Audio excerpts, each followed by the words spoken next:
Nous sommes soldats, combattants pour crier sur le nom de Jésus, nous conquérons. Nous sommes vaillants, Vaillants, c'est de la parole au nom de Jésus, nous conquérons. Nous sommes vaillants, Vaillants, cités à dessein au nom de Jésus, nous conquérons. Nous sommes vaillants, Vaillants, cités à dessein au nom de Jésus, nous conquérons. quels qu'ils soient les effets, Nous conquérons au nom de Jésus, nous conquérons. quels qu'ils soient les menaces, Nous conquérons au nom de Jésus, nous conquérons. quels qu'ils soient les mensonges, Nous conquérons au nom de Jésus, nous conquérons. quels qu'ils soient l'adversité,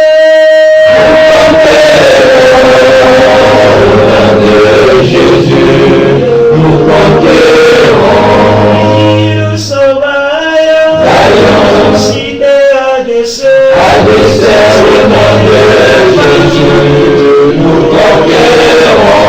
Nous sommes vaillants, Vaillants, cités à dessein au nom de Jésus, nous conquérons.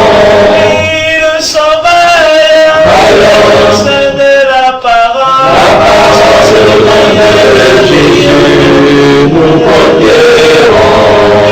Nous sommes vaillants, Vaillants, cités à dessein au nom de Jésus, nous conquérons.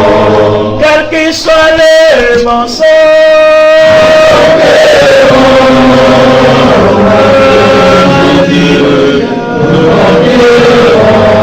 quels qu'ils soient les menaces,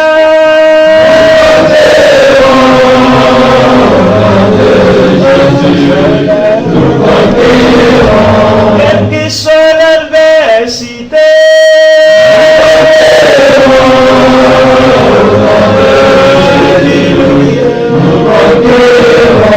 quelles que soient les persécutions. Un badge pour rentrer chez soi ou au travail, une carte vitale ou une carte de crédit. Tous ces objets sont en sursis. Le futur le voici, une micropuce plus fine qu'une allumette implantée sous la peau, et tous les pouvoirs seront bientôt entre vos mains. Vous pouvez débloquer votre téléphone, ouvrir votre porte, votre voiture, déclencher votre radio, enfin faire ce que vous voulez. Là, je passe ma main et voilà, la serrure de la porte est ouverte.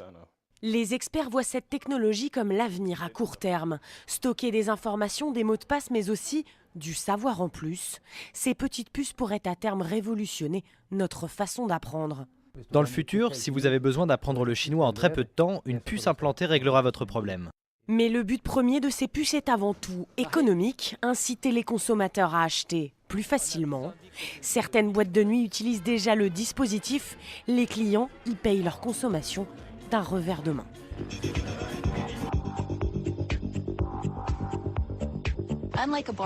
Aujourd'hui, votre canette de soda et la mienne ont le même code barre. Avec les étiquettes RFID, chaque canette aura son numéro individuel et unique. Pas un objet sur Terre n'aura le même numéro. Quand j'achète une paire de chaussures, on peut savoir que l'article 308-247 correspond à la chaussure droite de Catherine Albrecht, car elle l'a payée avec sa carte de crédit à telle date et à tel endroit. Dans l'avenir, je pourrais être pisté. Si l'un des lecteurs d'identification RFID lit ce numéro, on verra qu'il correspond à ma chaussure droite qui se trouvait à tel ou tel endroit. On saura ainsi qu'il y a de fortes chances que je portais bien cette chaussure à cet instant T.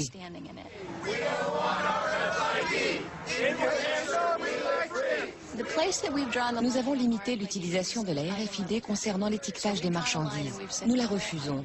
On ne doit pas pouvoir mettre des étiquettes sur des marchandises que les gens achètent, portent, louent ou utilisent de quelque manière que ce soit. Cela risquerait de poser de sérieux problèmes. Le problème, c'est la possibilité, effectivement, de doter des personnes de puces je l'espère avec leur consentement. Et à ce moment-là, le problème qui se pose, c'est effectivement de savoir si nos concitoyens pensent qu'il est justifié, j'ai vu qu'en Espagne, par exemple, ça se faisait, de se faire implanter par une seringue, une puce RFID pour entrer dans un club, un établissement quelconque.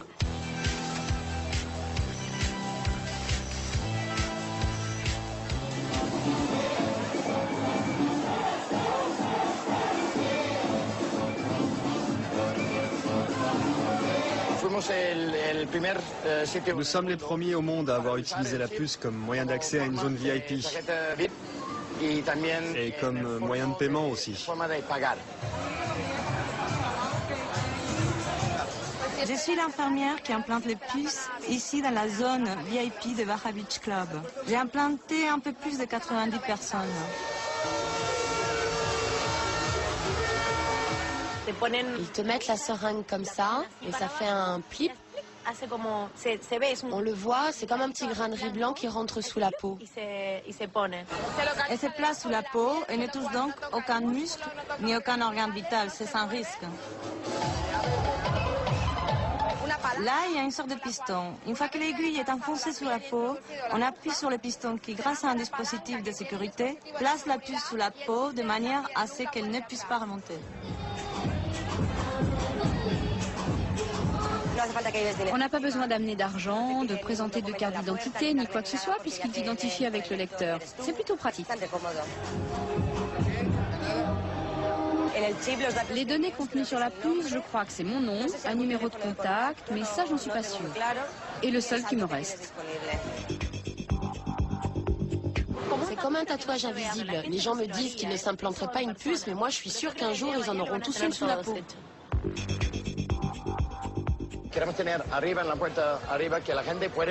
Nous allons bientôt installer un lecteur de puce devant la porte d'entrée du club pour que les clients puissent entrer et sortir tout seuls, comme s'ils étaient chez eux, sans avoir besoin de passer à chaque fois devant un portier. C'est une façon très VIP de rentrer en boîte, sans avoir besoin de parler à personne. Je suis arrivé ce matin pour me faire enlever une puce électronique que je me suis fait implanter dans le bras. Quand je me la suis fait implanter, c'était à minuit, il y avait de la musique, j'avais un verre de caipirinha à la main. Ça fait partie des interventions un peu casse-pied, je dirais plutôt. Mais c'était pas sous la peau du tout, hein, contrairement à ce qu'on pouvait croire. C'était absolument pas sous la peau, c'était dans le muscle. L'infirmière du Barra Beach Club qui m'a implanté la puce me disait que c'était entre la peau et le muscle. Il s'est avéré qu'apparemment, elle était beaucoup plus profonde et qu'elle était dans le muscle.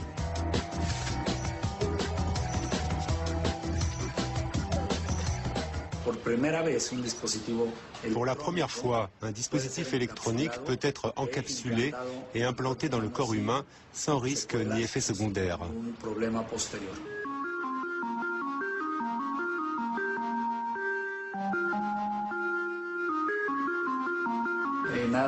Rien qu'à Mexico, on dénombre 1 millier de personnes implantées, principalement pour des raisons médicales.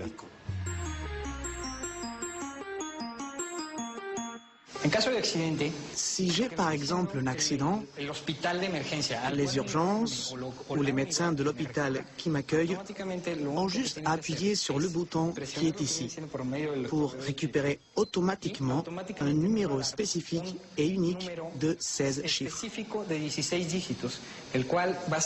Relié à une base de données, ce numéro permet d'accéder aux données personnelles du patient, à son identité, comme son nom, son âge, son état de santé, ses antécédents, le type d'assurance dont il dispose, les données personnelles qui prévenir en cas d'urgence.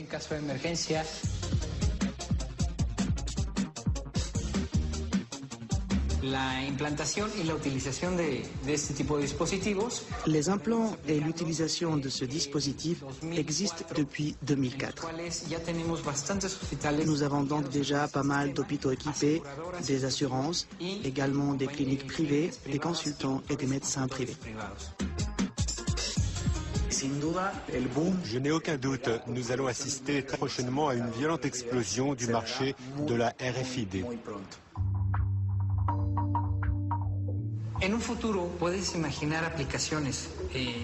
Dans le futur, et je parle d'un futur très proche, on peut imaginer des applications avec des puces qui contiendront toutes tes informations personnelles, ton passeport.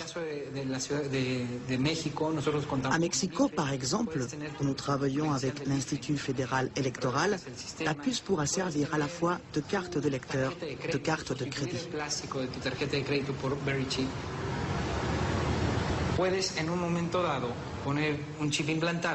On peut aussi imaginer implanter une puce sur un enfant ou un adulte et installer des lecteurs un peu partout dans la ville, dans les boutiques, les édifices publics, etc. Au moment où la personne implantée passera à proximité d'un de ces lecteurs, le dispositif détectera automatiquement sa présence, lui transmettra l'information à une base de données qui permettra de localiser la personne en temps réel.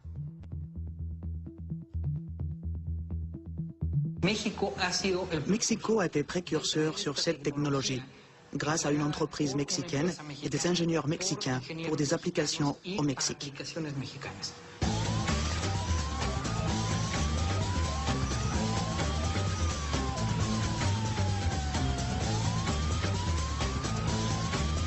Pour localiser les membres de la famille qui pourraient être éventuellement victimes d'enlèvement.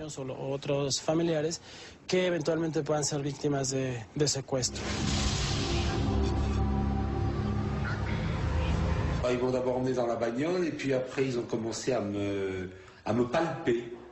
Alors je dis pourquoi tu me palpes?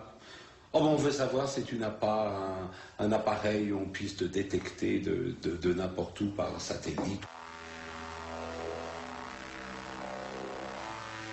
Ici même à Mexico, les entreprises qui investissent dans ce type de puces implantables les offrent carrément, gratuitement. Et nous savons que les gens qui ont peur d'être victimes d'enlèvement, ceux que nous appelons les séquestrables, utilisent déjà la puce implantable.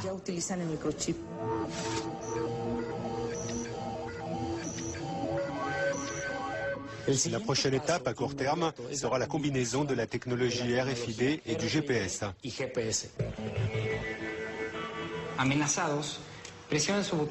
Si vous êtes menacé, vous appuyez sur le bouton d'urgence de cet appareil de localisation qui n'est autre qu'un objet du quotidien. En appuyant sur le bouton, vous déclenchez en 7 secondes une alarme et un appel téléphonique qui retentissent ici dans nos bureaux et provoquent automatiquement une réaction de nos services pour vous localiser avec une marge d'erreur de moins de 12 mètres.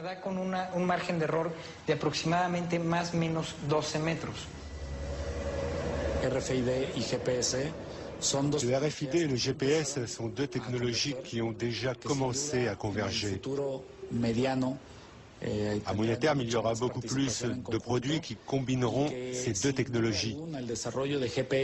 Dans les années à venir, le développement du GPS et du RFID amènera de nouvelles applications qui répondront à de nouveaux besoins.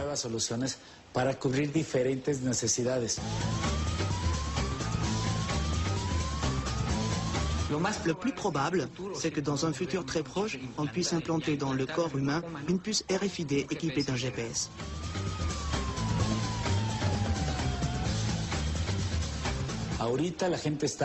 Pour l'instant, les gens utilisent cette technologie pour des raisons sécuritaires et de tranquillité. Mais je ne peux pas affirmer que ça ne changera pas, pourvu que nous ne connaissions jamais plus une situation comme celle de la Seconde Guerre mondiale, lorsque la technologie a été utilisée contre l'humanité.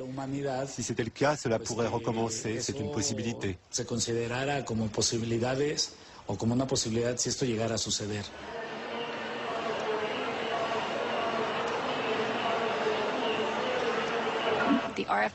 Quand les spécialistes de la RFID, de la vente ou ceux qui travaillent dans le domaine de la surveillance parlent du futur, ils parlent d'un monde dans lequel à chaque fois que vous franchirez une porte, que vous vous promènerez dans un parc ou que vous vous baladerez dans la rue, un ordinateur quelque part vous regardera.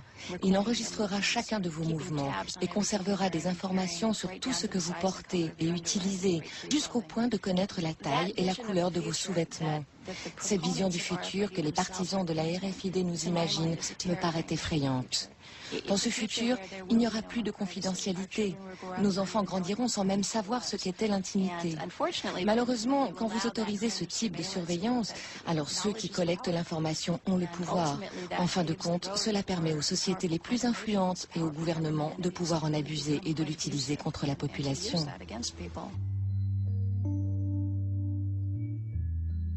On entre dans une société où aujourd'hui on peut être surveillé par une caméra, on peut être écouté. Par la biométrie, on va pouvoir déterminer vos passages à tel ou tel endroit parce que vous en laisserez la trace. Et par l'utilisation des puces, par la géolocalisation, on peut tracer des personnes à distance. On sait où elles se trouvent, etc. Pris isolément, chacune de ces technologies est probablement maîtrisable. Mais personne ne sait dans quel type de civilisation nous nous retrouverons dans 10 ou 15 ans lorsque tous ces systèmes-là se seront mis en marche, se conjugueront, se combinant. D'autant plus qu'il faudrait ajouter à cela toutes les législations nouvelles en matière de sécurité, de lutte contre la criminalité, le terrorisme, qui chacune mettent en place des usages nouveaux de ces technologies, qu'il faudrait donc aussi envisager en même temps que les technologies elles-mêmes. Donc la difficulté, elle est là. Quel type de société ça nous donne dans quelques années? This compromise guarantees more than $2 trillion in deficit reduction. It's an important first step to ensuring that as a nation we live within our means. Yet it also allows us to keep making key investments in things like education and research that lead to new jobs, and assures that we're not cutting too abruptly while the economy is still fragile. This is, however, just the first step. This compromise requires that both parties work together on a larger plan to cut the deficit, which is important for the long-term health of our economy. And since you can't close the deficit with just spending cuts, we'll need a balanced approach where everything's on the table. Yes, that means making some adjustments to protect health care programs like Medicare so they're there for future generations. It also means reforming our tax code so that the wealthiest Americans and biggest corporations pay their fair share. And it means getting rid of taxpayer subsidies to oil and gas companies and tax loopholes that help billionaires pay a lower tax rate than teachers and nurses. I've said it before, I will say it again. We can't balance the budget on the backs of the very people who have borne the biggest brunt of this recession. Everyone's going to have to chip in. That's only fair. That's the principle I'll be fighting for during the next phase of this process.